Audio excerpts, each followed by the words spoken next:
Wheel bolt ಹೊಡೆದಿರ್ಬೇಕಲ್ಲ mostly. ಏನು ಗೊತ್ತಿಲ್ಲ, ನಿಮಗೆ ಗೊತ್ತು, ನೀವು ಹೇಳಿದ. ಅದು ಗಾಡಿ ನಿಲ್ಲಿಸಿ ಹಿಂದಕ್ಕೆ ಹೋಗಿ ನೋಡಿದ್ರೆ ಅಲ್ಲಿ ಬೋಲ್ಟೇ ಇಲ್ಲ.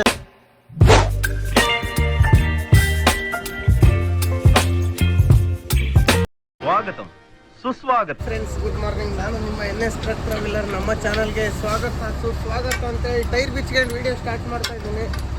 ಗಾಡಿ ನೋಡಿ ಕಳಿಸಿದ್ದೆ, ಸಾಣಿಕೇರಿಗೆ ಲೋಡಾಗಿ ಬಂದತ್ತೆ. ರಾತ್ರಿ ನಿನ್ನೆ ಹೋಗ್ಬೇಕಾದ್ರೆ ಟೈರ್ ಪಂಚರ್ ಆಗಿತ್ತಲ್ಲ, ಅದನ್ನು ಪಂಚರ್ ಹಾಕ್ಸೋಣಂತ. ಸಂತ ಸಾಕು ಆಮೇಲೆ ಎತ್ತನಂತ ಬಾಯಿಲೆ ನಟ್ ಲೂಸ್ ಮಾಡ್ಬೇಕು. ಒಂಚೂರು ಎತ್ತು. ಟೈರ್ ಪಂಚರ್ ಆಗಿತ್ತು, ಟೈರ್ ಪಂಚರ್ ಹಾಕ್ಸ್ಬೇಕಲ್ಲ, ಅದಕ್ಕೆ ಬಿಚ್ತಾ ಇದೆ ನೋಡಿ ಇಬ್ಬರು. ಬೆಳಗ್ಗೆ ಫುಲ್ಲು ಸೆಕೆ ಆಗಿಬಿಡ್ತು.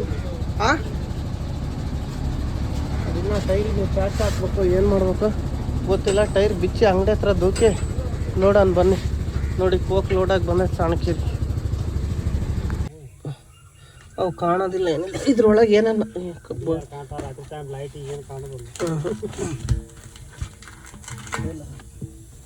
ಅದ್ರೊಳಗೆ ಏನಾದರೂ ಪ್ಯಾಚ್ ಹಾಕ್ರಿ.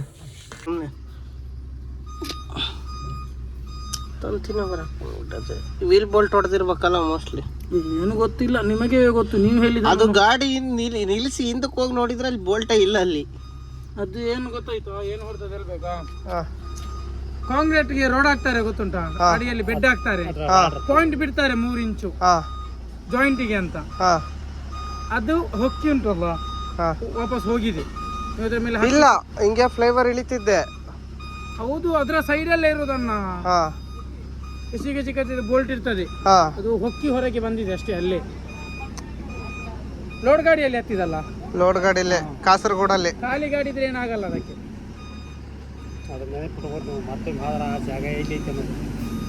ಬರ್ಬೇಕಾರೆ ಅಲ್ಲಿ ಗಾಡಿ ನಿಲ್ಸಿ ನೋಡಿದೀವಿ, ಯಾವ ಆಂಗ್ಲರ್ ಇಲ್ಲ. ಮೋಸ್ಟ್ಲಿ ವೀಲ್ ಬೋಲ್ಟ್ ಬಿದ್ದಿರ್ಬೇಕು, ಅದು ಇಷ್ಟು ದಪ್ಪ ಇತ್ತು.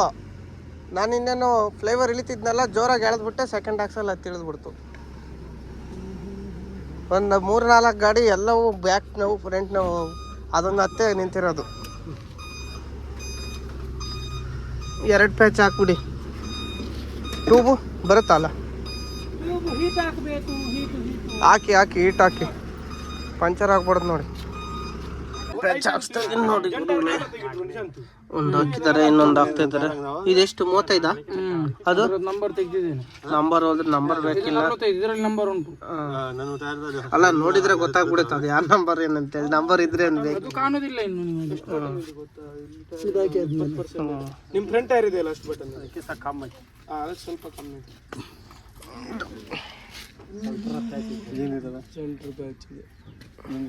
ಬೋಲ್ಟ್ ಹತ್ತಿದ್ದು ಭಾರಿ ಹೊಡೆತ ಬಿದ್ದುಬಿಡ್ತು ಗುರು ನಮಗೆ. 2 ಪ್ಯಾಚ್ ಹಾಕ್ಸಿದ್ವಿ, 1000 ರೂಪಾಯಿ ಅಂತ ಪ್ಯಾಚು.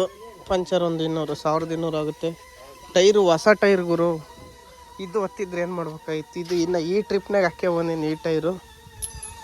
ಮತ್ತು ಆ ಕಡೆ ಟೈರು ಒಂದು ಹಂಗೆ ಆಗಿತ್ತು, ಹೈದ್ರಾಬಾದ್ ಹತ್ರ ರೋಡ್ನಾಗ ರಿಫ್ಲೆಕ್ಟ್ರ್ ಆಗ್ತಾರಲ್ಲ, ಅದೊಂದು ಹತ್ತಿಡ್ದಿತ್ತಿದ್ದು. ಇದಕ್ಕೆ 35 ನಂಬರನ್ನು 40 ನಂಬರ್ ಪ್ಯಾಚ್ ಹಾಕ್ಸಿದ್ದೆ. ಟೈರು ಏರ್ ಬಂದ್ಬಿಟ್ಟತಿ ಇದು ಅಲ್ಲೇ. ಟೈರ್ ಪ್ಯಾಚ್ ಹಾಕಿದ್ರೆ ಮುಗಿತು ಗುರು, ಏರ್ ಬಂದ್ಬಿಡ್ತವೆ.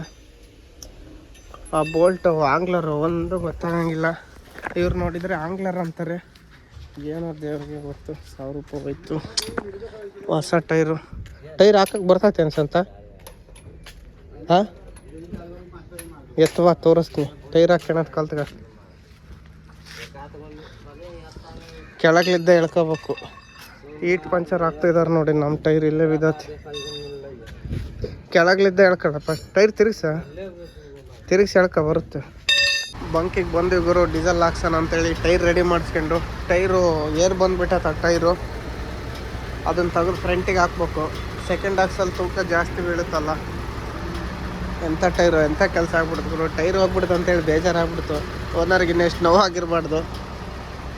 ಆ ಬೋಲ್ಟ್ ಹತ್ತದಂಗಿದ್ರೆ ನಾನು ಹಳೆ ರೋಡಾಗಿ ಹೋಗಿದ್ರೆ ಚೆನ್ನಾಗಿರ್ತಿತ್ತು. ಇವಾಗ ಆಗೈತೆ, ಏನು ಮಾಡೋಕ್ಕೆ ಬರಲ್ಲ. ಎಷ್ಟು ಗೊನ ಅಂದ್ಕೊಂಡ್ರು ಟೈರ್ ರೆಡಿ ಆಗಲ್ಲ. ನಮ್ಮ ದುರ್ಗದ ಗಾಡಿ ಇದೆ ನೋಡಿ, STR ಟೈರ್ ಅಂತೂ ಯಾವ್ದು BLR ಗ್ರೂಪ್ಸ್ ಹೊಸ ಗಾಡಿ, ಬೆಂಗಳೂರ್ದು 7709. ಇದನ್ನು ತೆಗೆದು ಏನು ಮಾಡೋದಂದರೆ, ಇದೇ ಏರ್ ಇರೋದು ಒಳಮಕ್ಕೆ ಬಂದೈತೆ. ಈ ಟೈರ್ ತೆಗೆದು ಅಲ್ಲಿಗೆ ಹಾಕಿ ಅದನ್ನ ತೆಗೆದು ಇಲ್ಲಿಗೆ ಹಾಕಿದ್ರೆ ಓಕೆ ಆಗುತ್ತೆ. ಇದು ನೋಡಿ ಬರ್ದಿದ್ದಿದೆ. ತಂತಿ ಕಟ್ ಹಾಕ್ದಂಗಿದ್ರೆ ತಂತಿ ಕಟ್ ಹಾಕ್ಬಿಟ್ಟತೆ. ತಂತಿ ಕಟ್ ಹಾಕ್ದಂಗಿದ್ರೆ ಏರ್ ಬರ್ತಿದ್ದಿಲ್ಲ. ತಂತಿ ಹೋಗಿರೋದಕ್ಕೆ ಹಂಗಾಗಿರೋದು. ಬನ್ನಿ ಡೀಸೆಲ್ ಹಾಕ್ಸ್ಕೊಂಡು ಹೊರಗಡೆ ಹೊರಡೋಣ. ಡೀಸೆಲ್ ಹಾಕ್ಸ್ಕೊಂಡು ಬಂದ್ವಿ. ಅಲ್ಲೇ ಈ ಕಡೆ ಹಾಸನ ರೋಡಿಗೆ ಟರ್ನ್ ಹೊಡೆದೀವಿ. ಇವಾಗ ಎಲ್ಲ ನಾವು ಊಟ ಮಾಡೋಕೆ ನಿಲ್ಲಿಸ್ಬೇಕು. ಇಲ್ಲಿ ಹೋಟ್ಲಿಲ್ಲ. ಇಲ್ಲೇ ಮುಂದೆ ಹೋಗಿ ಬಿ ಸಿ ರೋಡ್ ದಾಟಿದ ಮೇಲೆ ನಿಲ್ಲಿಸಿ ಊಟ ಮಾಡಬೇಕು. ಇಲ್ಲಾಂದರೆ ಇನ್ನೇನು ಗುಂಡಿ ಹತ್ರ ಹೋಗ್ಬೇಕು. ಗುಂಡಿ ಚೆಕ್ ಪೋಸ್ಟಿಂದ ಹಿಂದೆ ಹೋದರೆ ಒಳ್ಳೆ ಹೋಟ್ಲ್ ಸಿಗ್ತವೆ. ಅಲ್ಲಿಗೆ ಹೋಗ್ಬೇಕು. ಅಷ್ಟೊತ್ತಿಗೆ ಅಲ್ಲಿಗೆ ಹೋಗೋ ತಕ್ಕಂಗೆ ಯಾವನ್ನ ಒಳ್ಳೆ ಹೋಟ್ಲು ಸಿಕ್ಕರೆ ಹೋಗೋದೆ. ನೋಡಿ ಬಿಸಿಲು ಸಿಕ್ಕಾಪಟ್ಲೆ ಐತೆ. ಸಿಕ್ಕಾಪಟ್ಲೆ ಇದ್ದರೂ ಇನ್ನು ನಾವೇನೊಂದು 500 ಕಿಲೋಮೀಟ್ರ್ ಹೋಗಲ್ಲ. ಇವಾಗ ಒಂದು 70-80 ಕಿಲೋಮೀಟ್ರ್ ಹೋದರೆ ಘಾಟ್ ಬರ್ತೈತೆ. ಘಾಟಿಗೆ ಹೋಗೋ ತಕ್ಕನ ನಾನ್ ಸ್ಟಾಪ್ ಹೋಗೋದು. ಘಾಟ್ ಮೇಲೆ ಎಕ್ಸ್ಟ್ರಾ ಗೇರ್ ಹಾಕೊಂಡು ಕುತ್ಕೊಳ್ಳೋದು ಘಾಟಿಗೆ ಹೋಗಿ. ನೋಡಿ ಬಿಸಿಲನ್ನು ಯಾಕೆ ಹೆಂಗೈತಿ ಇಲ್ಲಿ. ಬನ್ನಿ ಹೋಗಿ ಮುಂದೆ ಸಿಗೋಣ. ಸ್ನೇಹಿತರೆ, ಬೆಂಗಳೂರು ಮಂಗಳೂರು ಹೈವೇ ಎಷ್ಟು ಸಖತ್ತಾಗಿ ಮಾಡಿದ್ರಂತ. ಇದು ಯಾವ ಊರು ಅನ್ನೋದೇ ಗೊತ್ತಾಗ್ತಿಲ್ಲ ನಮಗೆ. ನೋಡಿ ಡ್ರೈವರು ಫುಲ್ಲು. ನಾವೇನು ಇದು ಬಂಟ್ವಾಳ ದಾಟಿದ್ವೋ ಉಪ್ಪಿನಂಗಡಿ ದಾಟಿದ್ವೋ ಅನ್ನೋದೇ ಗೊತ್ತಾಗ್ತಾ ಇಲ್ಲ ನಮಗೆ. ಹಂಗೆ ಬರ್ತೈತೆ ಎಲ್ಲ. ಫ್ಲೈವರ್ ಮೇಲೆ ಬರ್ತಾ ಇದೀವಲ್ಲ, ಗೊತ್ತಾಗ್ತಾ ಇಲ್ಲ ನಮಗೆ. ಒಂದು ಸಲ ಗುಂಡಿ ಚೆಕ್ ಪೋಸ್ಟ್ ಬಂದಾಗಲೇ ಗೊತ್ತಾಗೋದು ನಾವು ಗುಂಡಿ ಚೆಕ್ ಪೋಸ್ಟಿಗೆ ಬಂದೀವಿ ಅಂತೇಳಿ. ಅಲ್ಲಿವರೆಗೆ ಗೊತ್ತಾಗಲ್ಲ. ನೋಡಿ 80 ಹೋಗ್ತಾ ಇರೋದೇ ಈ ಅಂತಂದು ಬೂಸ ತಿನ್ಬೇಕು ಗುರು. ಟೈಮ್ ಯಾಕೆ ಗುರು ಗಾಡಿ ಈ ಕಡೆ ಬರ್ತದವೆ, ಆ ಕಡೆ ರೋಡ್ ಬಂದ್ ಮಾಡಿರ. ಇಂಥವ್ರಿದ್ದಾನೆ ಜಾಸ್ತಿ ಆಗೋದು. ರೋಡಾಗ ಆಟಿ ಕಾಡ್ತಾರೆ. ಇಲ್ಲ ಫಾಸ್ಟಾಗಿ ಬರ್ತಿರ್ತಾವೆ ಗಾಡಿಗಳಂತ ಪ್ರಪಂಚ ಜ್ಞಾನನೇ ಇರಲ್ಲ. ಮಾಡ್ತಾರೆ. ಇಲ್ಲೇ ನಿಲ್ಲಿಸ್ಬೇಕಾಯ್ತು. ಜಾಗಿಲ್ಲ. ಮುಂದೆ ಹೋಗೋಣ ಬನ್ನಿ. ಬಸ್ಸು ನಿಲ್ಲತ್ತಾಗ ನಾವು ನಿಲ್ಲಲ್ಲ. ನಾವು ಲಾರಿ ಹೋಟ್ಲಿದ್ರೇ ನಿಲ್ಸೋದು. ಬಸ್ ನಿಲ್ಲತ್ತಾಗೇನು ನಿಲ್ಲೋದು ಬೇಡ. ಮುಂದೆ ಹೋಗೋಣ ಬನ್ನಿ. ಇನ್ನೊಂಚೂರು ಮುಂದೆ ಹೋದ್ರೆ ಒಳ್ಳೆ ಊಟ ಸಿಗುತ್ತೆ. ಯಾವುದೋ ಗುರಿಗೋ ಬಂಟ್ವಾಳನ ಮಾಣಿಗೆ ಬಂದಿರೋ. ಮೋಸ್ಟ್ಲಿ ಮಾಣಿ ಇರ್ಬೋದೇನೋ. ನೋಡೋಣ ಬನ್ನಿ. ಮುಂದೆ ಹೋಗಿ ಊಟಕ್ಕೆ ನಿಲ್ಸೋಣ. ನಮ್ಗೆ ಎಲ್ಲೋದ್ರೂ ರಾಜಸ್ಥಾನಿ ಹೋಟ್ಲು ಸಿಗುತ್ತೆ. ಇವಾಗ ರಾಜಸ್ಥಾನಿ ಹೋಟ್ಲಿಗೆ ನಿಲ್ಲಿಸಿರೋದು. ಎಲ್ಲಂದರೆ ಉಪ್ಪಿನಂಗಡಿಯಿಂದ ಮುಂದೆ ಬಂದರೆ ರೈಟ್ ಸೈಡಿಗೆ ಐತೆ. ಆ ಕಡೆಯಿಂದ ಮಂಗಳೂರು ಕಡೆಯಿಂದ ಬರ್ತಾ ಇಲ್ಲಿ ನಿಲ್ಸಿದ್ದೀನಿ ನೋಡಿ. ರಾಜಸ್ಥಾನಿ ಹೋಟ್ಲು ಹೊಸ್ದಾಗಿ ಓಪನ್ ಆಗೈತೆ ಅನಿಸುತ್ತೆ. ಪಾರ್ಕಿಂಗ್ ಸಿಕ್ಕಾಪಟ್ಟೆ ದೊಡ್ಡದಾಯ್ತು ಗುರು. ಪಕ್ಕದಾಗೆ ಪೆಟ್ರೋಲ್ ಬಂಕ್ ಪಕ್ಕದಾಗೆ. ಆರ್ಡ್ರ್ ಏನು ಹೇಳಿದ್ದೀನಿ ಅಂದರೆ ಮಾಮೂಲಿ ನಮ್ದು ಅದೇ ಸೇವ್ ಬಜ್ಜಿ ರೊಟ್ಟಿ ಹೇಳಿದ್ದೀನಿ. ಬರ್ಲಿಸ್ತಾಳ್ರೆ ಬಂದಮೇಲೆ ನಿಮಗೂ ತೋರಿಸ್ತೇನೆ. ಉಗಾದಿ ಹಬ್ಬಕ್ಕೆ ಇವೆಲ್ಲ ತಗೊಂಡ್ವಿ. ಒಳ್ಳೆ ಚೆನ್ನಾಗಿ ಆಫರ್ಗೆ ಹಾಕ್ಕೊಟ್ರು ಅಣ್ಣರು ಡ್ರೈವರ್ಸಿಗೆ. ಅಣ್ಣ ನಿಮ್ಮ ಹೆಸರು? ವಿಲ್ಸನ್ ಅಂತೇಳಿ. ಡ್ರೈವರ್ಸಿಗೆ ಚೆನ್ನಾಗೆಲ್ಲ ಡಿಸ್ಕೌಂಟ್ ಹಾಕ್ಕೊಡ್ತಾರೆ. ಬರೀ ಸ್ಪೆಷಲ್ ಡಿಸ್ಕೌಂಟ್ ಇದೆ. ಬಂದೇಟಿ ಕೇಳ್ತಾರೆ ಡ್ರೈವರ್ ಯಾರು ಅಂತೇಳಿ. ನೋಡಿ ನಮ್ಮ ಗಾಡಿ ಇಲ್ಲೇ ನಿಲ್ಸಿದ್ದೀನಿ ನಾನು. ಅಣ್ಣ ಡ್ರೈವರ್ ಅಂದರೆ ತೋಲಕ್ಕೆ ಎಲ್ಲ ಚೆನ್ನಾಗಿ ಡಿಸ್ಕೌಂಟ್ ಹಾಕ್ಕೊಟ್ಟಿದ್ದಾರೆ. ಇದು ಎಣ್ಣೆ ರೇಟ್ ಇರೋದು ಡ್ರೈವರಿಗೆ ತಕ್ಕಂಗೆ ಹಾಕ್ಕೊಟ್ಟಿದ್ದಾರೆ. ಏನು ಹೇಳ್ತೀರಣ್ಣ ಡ್ರೈವರ್ಸಿಗೆ ನೀವು? ಡ್ರೈವರ್ಗಳಿಗೆ ಯಾವತ್ತೂ ನಾವು ಡಿಸ್ಕೌಂಟ್ ಇಲ್ಲ ಅನ್ನೋ ಮಾತೇ ಇಲ್ಲ. ಡ್ರೈವರ್ಗಳಿಗೆ ಮ್ಯಾಕ್ಸಿಮಮ್ ಡಿಸ್ಕೌಂಟ್ ಕೊಡ್ತೀವಿ. ಡಿಸ್ಕೌಂಟ್ ಕೊಟ್ಟಿದ್ದಾರೆ. ನಾನು 4,000 ರೂಪಾಯಿ ಐಟಮ್ ತಗೊಂಡಿದ್ದೀನಿ. ಇಲ್ಲಿದೆ ಫಸ್ಟ್ ನಿಲ್ಸಿದ್ದು. ನಾನು ಮೇಲ್ಗಡೆ ತಾಂತಿದ್ದೆ. ಇಲ್ಲಿ ಬೋರ್ಡ್ ನೋಡಿ ಕಂಡಿದ್ದು ನೋಡಿ ಇಲ್ಲಿ ಒಂದ್ಸಲಿ ತಗೊಂಡೋಗೋಣ ಅಂತೇಳಿ ನಿಲ್ಲಿಸ್ದೆ. ಚೆನ್ನಾಗಿ ರೆಸ್ಪಾನ್ಸ್ ಬಂದಿದೆ. ಮತ್ತೆ ಬಂದಾಗ ತಗೋಣ. ಅಣ್ಣ ನಿಮ್ಮ ಹೆಸರು ಇನ್ನೊಂದ್ಸಲಿ ಅವನ ಹೆಸರು ಪ್ರವೀಣ್ ಅಂತ. ಓಕೆ. ಅಂಗಡಿ ಎಲ್ಲಿ ಬರುತ್ತಂತ ಒಂಚೂರು ಹೇಳ್ಬಿಡಿ. ಅಡ್ಲು ಸ್ಪೈಸಸ್ ಅಂತ ನಮ್ಮ ಅಂಗಡಿ ಹೆಸರು. ಅಡ್ಡವಳೆ ಗುಂಡಿಯ ಚೆಕ್ ಪೋಸ್ಟ್ ಇಂದ ಒಂದು 2 ಕಿಲೋಮೀಟರ್ ಬ್ಯಾಕ್ ಸೈಡ್ ಹಿಂದ್ಗಡೆ ಬರುತ್ತೆ. ರೈಟ್ ಸೈಡಿಗೆ HP ಬಂಕ್ ಇದೆ. ಅದ್ರ ಮುಂದೆ ಬಂದರೆ ಒಂದು 500 ಮೀಟರ್ ಮುಂದೆ ಬಂದರೆ ಲೆಫ್ಟ್ ಸೈಡಿಗೆ ಇದೆ ನೋಡಿ. ಬನ್ನಿ ಸಕಲೇಶ್ವರ ಘಾಟ್ ಕೆಳಗಿದ್ದೀವಿ. ಗುಂಡಿಯ ಚೆಕ್ ಪೋಸ್ಟ್ ಇಂದ ಕಡೆ ಇರೋದು. ಐಟಮ್ ಎಲ್ಲ ತಾಂಡ್ವಿ. ನಾನು ಮೇಲೆ ಹೋಗ್ತಿದ್ದೆ ಘಾಟ್ ಮೇಲೆ. ಇನ್ನೇನು ಎಲ್ಲ ಒಂದೇ ರೇಟ್ ಅಲ್ಲ, ಇವ್ರು ಮಾತಾಡ್ಕೊಂಡಿರ್ತಾರೆ ಅಂತೇಳಿ ಇಲ್ಲೇ ತಗೊಬಂದೆ. ಘಾಟ್ ಸೆಕ್ಷನ್ಗೆ ಹೋಗಿದ್ರೆ ಇನ್ನೂ ಕಮ್ಮಿ ಸಿಗೋದೇನಪ್ಪ ಗೊತ್ತಿಲ್ಲ. ನಾನು ಲಾಸ್ಟ್ ಟೈಮ್ ತಗೊಂಡೋದಾಗ ಆವಾಗಂದರೆ ಕೊಬ್ಬರಿ ಎಣ್ಣೆ ತಗೊಂಡೋಗಿದ್ದಿಲ್ಲ. ಆವಾಗ ಒಂದು 2,000 ಚಿಲ್ಲರೆ ಆಗಿತ್ತು. ಇವಾಗ ಎಣ್ಣೆದು ಒಂದು 1,000 ರೂಪಾಯಿ ಆಯಿತು. 3 ಬಾಟ್ಲಿಗೆ 350 ರೂಪಾಯಿ ಒಂದೊಂದು ಹಾಕಿದ್ದಾನೆ.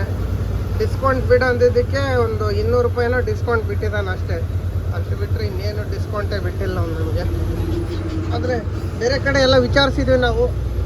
ಬೇರೆ ಕಡೆ ವಿಚಾರಿಸಿದ್ದಕ್ಕೂ ಇವ್ರ ಹತ್ರ ತಗೊಂಡಿರೋದಕ್ಕೂ ಚೆನ್ನಾಗಿದೆ. ಇವ್ರ ಅಂಗಡೀಲಿ ಏನಂದರೆ ಡ್ರೈವರಿಗೆ ಎಣ್ಣೆ ಕಮ್ಮಿ ಹಾಕ್ಕೊಟ್ಟಿದ್ದಾನೆ. ಬೇರೆ ಕಡೆ ಕೇಳಿದರೆ 400 ರೂಪಾಯಿ. ನಿನ್ನೆ ಅದೇ ಕೇರಳದಾಗ ಕೇಳಿದ್ರೂ ಅಲ್ಲಿ 500 ರೂಪಾಯಿ kg ಅಂದರು. ಪರವಾಗಿಲ್ಲ ತಗೊಬೋದು. ಕೊಬ್ಬರಿ ಎಣ್ಣೆ ಜಾಸ್ತಿ ಆಗೈತೆ, ಡಿಸ್ಕೌಂಟ್ ಕೊಟ್ಟಿದ್ದಾರೆ, ಪರವಾಗಿಲ್ಲ ನಡೀತತೆ. ಘಾಟ್ ಹತ್ತು ಹೋಗ್ತಾ ಇದೀವಿ ನೋಡಿ. ಅದು ಘಾಟ್ ಹತ್ತದಲ್ಲ, ಇನ್ನು ಘಾಟ್ನಾಗಿದ್ದೀವಿ ನೋಡಿ. ಇಲ್ಲಿಂದ ಹೋಗ್ತಾ ಇರೋದು. ಇವಾಗ ಎಷ್ಟಾಗೈತೆ ಗುರು ಟೈಮು? 5 ಗಂಟೆ ಆಗೈತೆ ಗುರು. 5 ಗಂಟೆ ಆದ್ರೆ ಘಾಟ್ ಕೆಳಗಿದ್ದೀವಿ. ರಾತ್ರಿ ಊಟಕ್ಕೆ ಸಕಲೇಶ್ಪುರಿಗೆ ಹೋದ್ರೆ ಸಕಲೇಶ್ಪುರ ಇಲ್ಲ ಹಾಸನ ಎಲ್ಲೇನೋ ಒಂದು ಊಟ ಮಾಡಿದರೆ ಸಾಕು. ಬನ್ನಿ ಹೋಗೋಣ. ಸೆಕೆ ಅಂದರೆ ಸೆಕೆ ಗುರು, ಸಿಕ್ಕಾಪಟ್ಲೆ ಬಿಸಿಲು. ಬೆಂದ್ಬಿಟ್ಟಿದ್ದೀವಿ ಬಿಸಿಲಿಗೆ. ಮೇಲಕ್ಕೆ ಹೋಗೋವರೆಗೂ ಅಷ್ಟೇ. ಇದು ಘಾಟ್ ಮೇಲೆ ಹೋಗೋ ತಕ್ಕನ ಅಷ್ಟೇ ನೋಡಿ. ಘಾಟ್ ಮೇಲೆ ಹೋದ್ಮೇಲೆ ಎಲ್ಲ ಸರಿ ಹೋಗ್ತದೆ. ಬನ್ನಿ ಹೋಗೋಣ ಮುಂದೆ. ಮಾರನಹಳ್ಳಿ ಹತ್ತತ್ರ ಬಂದು ಗಾಡಿ ನಿಲ್ಸಿದ್ವಿ. ಯಾಕೆ ನಿಲ್ಸಿದ್ವಿ ಅಂದರೆ ಟ್ರಾಲರ್ಗಳು ಒಂದು 4-5 ಗಾಡಿ ಸಾಲಿಗೆ ಬರೋ ಓವರ್ಟೇಕ್ ಮಾಡೋಕ್ಕಾಗಲಿಲ್ಲ. ಸುಮ್ಮನೆ ಅವ್ರ ಹಿಂದಿಂದ ಏನು ಹೋಗೋದು ಅಂತೇಳಿ ನಿಲ್ಲಿಸ್ತೆ. ನಮ್ಮ ದುರ್ಗದ ಗಾಡಿ ಬರ್ತಾಯಿತ್ತು ನೋಡಿ, AKS ಘಾಟಲ್ಲಿ ನಿಲ್ಲಿಸ್ತೆ. ಯಾಕಂದರೆ ಟೆಂಪ್ರೇಚರು ಏರ್ತಾಯಿತ್ತು ಸುಮ್ಮನೆ. ನಮ್ಮ ದುರ್ಗದ ಗಾಡಿ ಬರ್ತಾಯಿದೆ ನೋಡಿ, AKS. ಡ್ರೈವರ್ಗಳು ಯಾರೋ ಗೊತ್ತಿಲ್ಲ, 6312 ಯಾರೋ ಓಲ್ಡ್ ಮ್ಯಾನ್ಗಳು ಯಾರೋ ಗೊತ್ತೇ ಇಲ್ಲ. ಹೋಗೋಣ, ನೀನು ನೋಡೇ ಇಲ್ಲ ನಿನ್ನ. ಇಲ್ಲಿ ನಿಲ್ಸಿದ್ದೀವಿ ನೋಡಿ ಅಭಿಮನ್ಯು. ಒಂದು ಅರ್ಧ ಗಂಟೆ ಬಿಟ್ಟು ಹೋಗೋಣ. ಯಾಕಂದರೆ ಟೆಂಪ್ರೇಚರ್ ಓವರ್ ಹೀಟ್ ಮಾಡೋಕ್ಕೆ ಬಿಡಬಾರ್ದು ಗಾಡಿ. ನೋಡಿ ಸೌಂಡ್ ಹೆಂಗೆ ಮಾಡ್ತೈತೆ, good good good good good good ಅಂತ. ಒಂದು 10 ನಿಮಿಷ ಬಿಟ್ಟರೆ ಸಾಕು.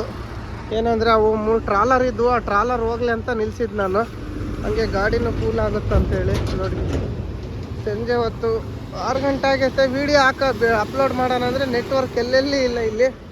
ಇನ್ನು ನೆಟ್ವರ್ಕ್ ಬೇಕಂದ್ರೆ ಇನ್ನೂ ಸ್ವಲ್ಪ ದೂರ ಹೋಗ್ಬೇಕು ನೋಡಿ. ಅಭಿಮನ್ಯು ನೋಡಿ ಸ್ನೇಹಿತರೆ, ಘಾಟ್ ಹತ್ತಿ ಬಂದ್ವಿ. ಇವಾಗ 6:15ಗೆ ಎಲ್ಲಿದ್ದೀವಿ ಅಂದರೆ ಇನ್ನೂ ಮಾರನಹಳ್ಳಿಗಿದ್ದೀವಿ. ಯಾವ್ದು ಇದು ಅಪ್ಪನಿಗೆ ಇದಕ್ಕಿದ್ದಂಗೆ ಸ್ಲೋ ಆಗ್ತದೆ ಗಾಡಿ. ಮೊಬೈಲ್ ಕಡೆಗೆ ನೋಡ್ಕೊಂಡು ಗಾಡಿನ ನಿಲ್ಸ್ಬಿಟ್ಟೆ. ಇಂಜಿನ್ ಹೀಟ್ ಹಾಕ್ಬಿಟ್ಟ ಸುಮ್ಮನೆ.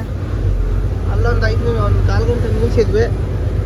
ಇವಾಗ ಬಂದ್ವಿ. ಇನ್ನೇನು ಇಲ್ಲೊಂದು ಸ್ವಲ್ಪ ಒಂದು 2-3 ಕಿಲೋಮೀಟ್ರ್ ಹೋದ್ರೆ ಆ ಕಡೆಗೆ ಇಳಿಯೋದೆ ನೋಡಿ. ಇದೆಲ್ಲ ಮಾರನಹಳ್ಳಿ ಎಸ್ಟೇಟು. ಈ ಕಡೆ ಚೆಕ್ ಪೋಸ್ಟು. ಇದೆಲ್ಲ ವ್ಯೂ ಹೆಂಗಿದೆ ನೋಡಿ. ಇಲ್ಲೇ ತಾಂಬೋದಾಗಿತ್ತು ನಾನು. ಏನಪ್ಪ ಅಂದರೆ ಅಲ್ಲಿ ಕೆಳಗಡೆ ತಾಂಡಿ ಐಟಮ್ ಎಲ್ಲ ಇಲ್ಲೇ ತಾಂಡಿದ್ರೆ ಚೆನ್ನಾಗಿತ್ತು. ಇಲ್ಲೊಂದು ಅಂಗಡಿ ಇತ್ತು, ನಿಸರ್ಗ. ಒಂದ್ಸಲ ಇಲ್ಲಿ ಟೀ ಪುಡಿ ತಗೊಂಡೋಗಿದ್ದೆ. ಇವಾಗ ಅಲ್ಲಿ ತಾಂಡಿದ್ದೀನಿ. ಅಲ್ಲೇ ಇರಲಿ, ನೋಡೋಣ. ನೆಕ್ಸ್ಟ್ ಟೈಮ್ ಬಂದಾಗ ಇನ್ನೊಂದ್ಸಲಿ ಬೇಕಾದರೆ ಇಲ್ಲೇ ನೋಡೋಣಂತೆ. ಇಲ್ಲಿದೆ ನೋಡಿ, ಕಾಫಿ ಪುಡಿ ಮತ್ತು ಡ್ರೈ ಫ್ರೂಟ್ಸ್ ಸಿಗುತ್ತೆ. ಕಾಡು ಮನೆ ಎಸ್ಟೇಟಲ್ಲಿ ಎಲ್ಲ ಸಿಗುತ್ತೆ. ಇಲ್ಲಿದೆ ನೋಡಿ, ಇದೇ ಕಾಡು ಮನೆ ಎಸ್ಟೇಟ್. ಇಲ್ಲಿದೆ ಮತ್ತು ಅಲ್ಲಿದ್ದಾವೆ. ನೋಡೋಣ, ಇವಾಗ ತಗೊಂಡಿದ್ದೀನಿ. ಅದು ಖಾಲಿ ಆದಮೇಲೆ ನೋಡ್ಕೊಳ್ಳೋಣ ಅಂತ. ಇಲ್ಲಿಂದ ಡಬಲ್ ರೋಡ್ ಸ್ಟಾರ್ಟ್ ನೋಡಿ ಘಾಟ್ನಾಗೆ. ಹಾಸನ ಬಂದು ಇನ್ನು 50 ಕಿಲೋಮೀಟ್ರ್ ಐತಲ್ಲ ಗುರು. ಯಾಕೆ ಗುರು ಈ ಕಡೆ ಬರ್ತಿದ್ದೀವಿ? ಆ ಕಡೆ ಜಾಗಿಲ್ಲ ನಿನಗೆ? ಆ ಕಡೆ ಬಂದ್ ಮಾಡಿರಲ್ಲ ಗುರು, ಮಣ್ಣು ಬಿದ್ದಿರೋದಕ್ಕೆ. ನಾನು ಸುಮ್ಮನೆ ವೈಕ್ಯಂತ ಇದ್ದೀನಿ ನೋಡಿ. ಇಲ್ಲಿಂದ ಡಬಲ್ ರೋಡ್ ಚಾಲು. ಅಂದರೆ ಅದು ಮಣ್ಣು ಕುಸ್ತಿತ್ತಲ್ಲ, ಅದನ್ನು ಕ್ಲೀನ್ ಮಾಡ್ತಾ ಇದ್ದಾರೆ ಇವಾಗ. ಮತ್ತೆ ಕುಸಿದಂಗೆ ಇನ್ನೇನು ಮಳೆಗೆಲ್ಲ ಬಂದರೆ ಸೀದಾ ರೋಡಿಗೆ ಈ ಕಡೆಗೆ ಬರ್ತದೆ. ರೋಡ್ ಚೆನ್ನಾಗಿದೆ, ಬೇಗ ಹತ್ತಿದ್ವಿ ಘಾಟ್ನ. ಸಿದ್ಧ ರೋಡ್ ಇದ್ದಿದ್ರು ಇನ್ನು ಘಾಟ್ ಒಳಗೆ ಇರ್ತಿದ್ವಿ. ಯಾಕಂದರೆ ಮಂಗಳೂರಿಂದ ಗುಂಡ್ಯಾ ಚೆಕ್ ಪೋಸ್ಟಿಗೆ ಬರೋಕ್ಕೆ 4 ಅವರ್ ತಾಂತಿದ್ವಿ. 100 ಕಿಲೋಮೀಟ್ರ್ ಬರೋಕ್ಕೆ. ಅಷ್ಟಕ್ಕೊಂದು ಜಾಮು ಊರುಗಳಿಗೆ. ಈಗೇನು BC ರೋಡಿಗೆ ಬಂದು ಅಂದರೆ ಇತ್ಲಾಗ ಬರೋದೇ ಗೊತ್ತಾಗಲ್ಲ. BC ರೋಡ್ ದಾಟಿ ಬಂಟ್ವಾಳ ಸರ್ಕಲ್ನ ಫ್ಲೈಓವರ್ ಹತ್ತಿಬಿಟ್ಟಿವಿ ಅಂದರೆ ಮುಗ್ದೇ ಹೋಗ್ತರು. ಗುಂಡ್ಯಾ ಚೆಕ್ ಪೋಸ್ಟ್ ಹೆಂಗೆ ಬರ್ತದೆ ಅಂತಲೇ ಗೊತ್ತಾಗಲ್ಲ. ಹಂಗೆ ಬಂದ್ಬಿಟ್ವಿ. ಇವಾಗ ಇಲ್ಲಿಂದ ಇನ್ನೇನು ಬರ್ಬೇಕು ನಮಗೆ? ಸಕಲೇಶ್ಪುರ ಬರ್ಬೇಕು. ಸಕಲೇಶ್ಪುರ ಹೆಂಗೆ ಬರ್ತದೆ ಅಂತ ನೋಡೋಣ. ಬನ್ನಿ ಹೋಗೋಣ. ನಮ್ಮ ದೋಸ್ತ ಸಿಕ್ಕರೆ ಮಾತಾಡ್ಸ್ಕೊಂಡು ಹೋಗೋಣ, ಇಲ್ಲಾಂದರೆ ಹಂಗೆ ಹೋಗೋಣಂತೆ. ಇಲ್ಲಿ ನೀರು ಬೀಳ್ತಿರೋದು ನೋಡಿ. ಮಳೆ ಬರ್ತೈತೆ ಅಂತ ತಿಳ್ಕೊಬೇಡ್ರಿ. ಇಲ್ಲಿ ತೋಟದೊಂದು ಸಿಮ್ ಕ್ಲಿಯರ್ ಹಾಕಿದ್ರು, ಅಲ್ಲಿ ನಿಲ್ಸಿದ್ವಿ. ಯಾಕಂದರೆ ಗ್ಲಾಸಲ್ಲಿ ಧೂಳಿತ್ತು, ಗ್ಲಾಸ್ ಕ್ಲಿಯರ್ ಆಗಲಿ ಅಂತೇಳಿ. ನಿಮಗೆ ವೀಡಿಯೋದಲ್ಲಿ ಮಳೆ ಬರೋ ಥರ ಕಾಣ್ತಾ ಇರ್ಬೋದು. ಮಳೆ ಬರ್ತಿಲ್ಲ, ಸಿಮ್ ಕ್ಲಿಯರ್ ಹಾಕಿದ್ರು. ರೋಡಿಗೆ ಬೀಳ್ತೈತೆ ಅಂತ ನಿಲ್ಸಿದ್ವಿ. ಗ್ಲಾಸ್ ಒರೆಸ್ಕೊಂಡು ಮುಂದೆ ಹೊರಟೋಗೋಣ ನೋಡಿ ಸ್ನೇಹಿತರೆ. ಸಕಲೇಶ್ಪುರಕ್ಕೆ ಬಂದೈಟಿಗೆ ಮಳೆ ಬರ್ತೈತೆ. ಅಲ್ಲಿ ತೋಟಕ್ಕೆ ಸಿಮ್ ಕ್ಲಿಯರ್ ಹಾಕಿದ್ರು. ಸಿಮ್ ಕ್ಲಿಯರ್ ಆಗಿ ನೀರು ಬಿಟ್ಕೊಂಬಂದ್ವಿ. ಇವಾಗ ಇಲ್ಲ ಅಲ್ಲೇ ಮಳೆ ಬರ್ತೈತೆ ನೋಡಿ. ಫುಲ್ಲು ಮಿಂಚು ಗುಡುಗು ಹೊಡಿತಿರಲ್ಲ ಮಡಿಕೇರಿ ಸೈಡು ಆ ಕಡೆಗೆ. ಇವಾಗ ಇದು ಮಳೆ ಬರ್ತೈತೆ ನೋಡಿ. ನೋಡೋಣ. ಈ ವರ್ಷದ ಮೊದಲನೇ ಮಳೆ ರಾತ್ರಿ ಸಿಕ್ತು. ಇವಾಗೂ ಸಿಗ್ಬೋದೇನೋ. ಇಲ್ಲೊಂಚೂರು ಬೀಡು ಟ್ರಾಫಿಕ್ ಜಾಸ್ತಿ ಇರುತ್ತೆ. ನಿಧಾನಕ್ಕೆ ಹೋಗ್ಬೇಕು. ಊರು ದಾಟ ತಕ್ಕನ ಇದು ಸಕಲೇಶ್ಪುರ ಎಂಟ್ರಿ ಐತಲ್ಲ, ಅದಕ್ಕಾಗಿ ಭಾಳ ಗಾಡಿ ಇರ್ತವೆ. ಊರವರೆಗೆ ಹೋಗಿ ಸಿಗೋಣ ಬನ್ನಿ. ಗಡ್ಸಿಗೆ ಬಂದ್ವಿ, ಗಡ್ಸಿಗೆ ಊಟ ಮಾಡಿದ್ವಿ. ನಮ್ಮ ಅಭಿಮಾನಿ ನೋಡಿ ಯಾವ ಥರ ಕಾಣ್ತಿದೆ ಅನ್ಲಕ್ಕು. ಗ್ಲಾಸಿನ ಲೈಟ್ ಆಫ್ ಮಾಡಿದ್ದೀನಿ, ಯಾಕಂದರೆ ನನಗೆ ಕಣ್ಣಿಗೆ ಹೊಡಿತತೆ, ನಿದ್ದೆ ಬಂದಂಗೆ ಆಗ್ತತೆ, ಅದಕ್ಕೆ ಆಫ್ ಮಾಡಿದ್ದೀನಿ. ಇವಾಗ ಹೊರಡೋದೆ ಸಂತ ಸರಿಸ್ತಾ ಹಾಂ ಓಕೆ ಆಯ್ತು. 2 ದುರ್ಗದ ಗಾಡಿ ಹೋಗ್ಬಿಟ್ಟಿದ್ದಾವೆ ಸಾಣಿಕೇರಿಗೆ. ಅವು ಸೈಡ್ ಹೊಡ್ಕೊ ಬಂದಿದ್ದು ಇವಾಗ ಹೋದು. ಮತ್ತು ಒಂದು ಬಳ್ಳಾರಿ ಗಾಡಿನೂ ಹೋಯ್ತು. ಅಂಗಡಿಗೆ ಹೋಗಿದ್ದೆ, 5 ರೂಪಾಯಿ ಚೇಂಜ್ ಇಲ್ಲ ಅಂತೇಳಿ. ಇದು 1 ರೂಪಾಯಿ ಗುರು, ಇದನ್ನು 5 ರೂಪಾಯಿ ಅಂತ ಕೊಟ್ಟರೆ ತಿನ್ನ 5 ರೂಪಾಯಿ. ಇದು ಸಾಣಿಕೇರಿಗೆ ಗುರು, ಬಳ್ಳಾರಿ ಗಾಡಿ. ಯಾಕೆ ಲೆಫ್ಟಿಗೆ ಹೊಡ್ಕೊಂಡೆ, ಎಲ್ಲ ಅರಸೀಕೆರೆ ಹೋಗ್ತಾರೆ. ನಾವು ಇನ್ನೇನು ನೋಡೋಣ. ಗುಡ್ ಮಾರ್ನಿಂಗ್ ಗೆಳೆಯರೇ. ರಾತ್ರಿ ಬಂದಿದ್ವಿ 12:30 ಫ್ಯಾಕ್ಟ್ರಿಗೆ. ನಮ್ಮದು 3ನೇ ಗಾಡಿ ಇತ್ತು. ಅಂದರೆ ನಮ್ದು 7ನೇ ಗಾಡಿ ಇದ್ದಿದ್ದು ಎಲ್ಲ ಮುಂದೆ ಹೋಗ್ಬಿಟ್ಟಿದ್ವು, ಎಲ್ಲ ಅಡ್ಡದಿಡ್ಡಿ ನಿಲ್ಸಿದ್ರು. ಅದೇನಾಯ್ತಂದರೆ ಮೆಟೀರಿಯಲ್ ಬೇರೆ ಬೇರೆ ಇತ್ತು. ಈ ಮೆಟೀರಿಯಲಿಗೆ 3 ಗಾಡಿ ಇದ್ವು, ಇನ್ನು ಉಳಿದವೆಲ್ಲ ಅಲ್ಲೇ ಹೋಗ್ಬಿಟ್ವು. ಒಂದು ಗಾಡಿ ಖಾಲಿ, 2 ಖಾಲಿ ಅದು. ಇವಾಗ ನಂದೇ ಖಾಲಿ ಆಗ್ತಿರೋದು. ಖಾಲಿ ಮಾಡ್ಕೊಂಡು ಸೀದಾ ದುರ್ಗಕ್ಕೆ ಹೋಗಿ ವಾಟರ್ ಸರ್ವಿಸ್ ಮಾಡಿಸ್ಬೇಕು. ತಿಂಡಿ ಮಾಡಿಲ್ಲ ಗುರು, ಇನ್ನು ಟೀ ಕುಡಿದು ಒಳಗೆ ಬಂದಿರೋದು ಅಷ್ಟೇ. ನೋಡಿ ಕ್ಲೀನ್ ಮಾಡೋ ನಲ್ಲೇದಾನೆ. ನಮ್ಮ ರೆಗ್ಯುಲರ್ ಪಾರ್ಟಿಗಳವರೆಲ್ಲ ಇನ್ನೊಂದು 1/4 ಗಂಟೆ ಅಷ್ಟೊತ್ತಿಗೆ ಖಾಲಿ ಆಗಿಬಿಡ್ತತೆ. ಬನ್ನಿ ಖಾಲಿ ಮಾಡ್ಕೊಂಡು ಹೊರಗೆ ಕಳಿಸ್ತೀಗಣ್ಣ.